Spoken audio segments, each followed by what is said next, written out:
Thank you, Ciaran Corla.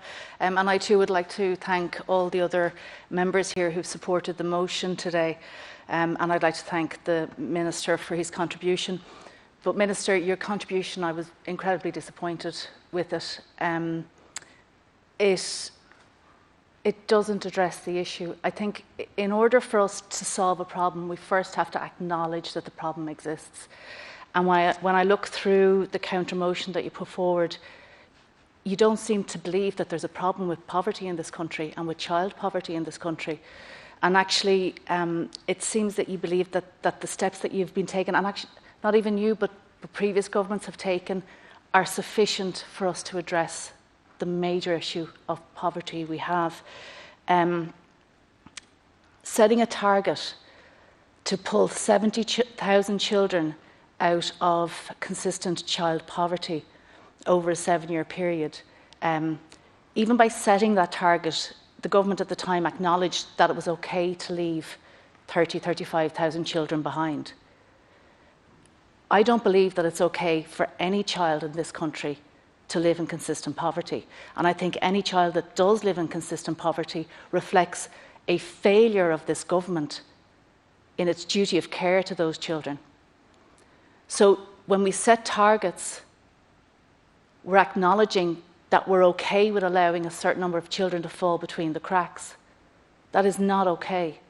That is why the Social Democrats have set the target of elimination, because it's only then will we actually show the real leadership in addressing this problem. We need to be ambitious. It's not ambitious to say that you're going to leave thousands of children behind because our policies can't be refined enough or robust enough to deal with them. You spoke about the programme for government that are committed to addressing child poverty.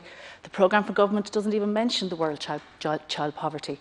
You talk about evidence, how we need evidence in order to address this issue. We have the evidence. We have target after target that we haven't met. We have report after report.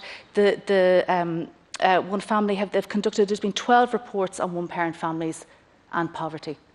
We have the reports we need. We have the evidence we need. We don't need any more. We need action. We need to address these issues, because the children who are living in consistent poverty now, the children who were living in consistent poverty in the last recession, they need us to move quickly on this, because otherwise we are going to burden them with our inaction and our poor decisions, and it's just not fair. I was disappointed that you didn't take the opportunity to be strong and to be brave in this. I think as a new TD, you come into the Dáil and you think about the things, the potential, the things that you can achieve, the difference that you can make. And I know that that yourself, Minister, and your party colleagues, and all the other new TDs have come in with those ambitions. But it's through decisions like today that we'll actually exercise those ambitions and we'll realise them.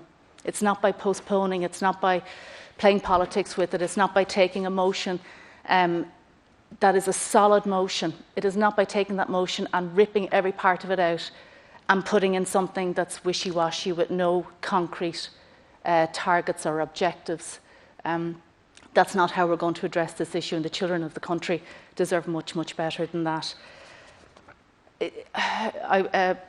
Deputy Connolly mentioned that we found it difficult to meet the quorum today, and I wonder whether it's because a lot of our members were looking at the debates last night in the US, and I think it's something that we need to be conscious of here. We look to the US, and we either look in horror or in shock or sometimes with derision. Unless we start tackling the issues, the systemic, societal issues in this country, we are going to split our country in two, and we are going to have the exact same situation that they have in the US or that they have in the UK, where we've left whole generations behind, left them behind for them to feel disenfranchised. And it's on a day like today that we can actually stop that from happening. So I will call on all TDs, and particularly the government TDs, that before you vote tonight, please think about why you got involved in politics, what you wanted to achieve, because our children need us to be brave, and they need us to be ambitious, and they need us in their corner. They really can't afford to bear the burden of our inaction or our bad policy decisions on their small shoulders any longer.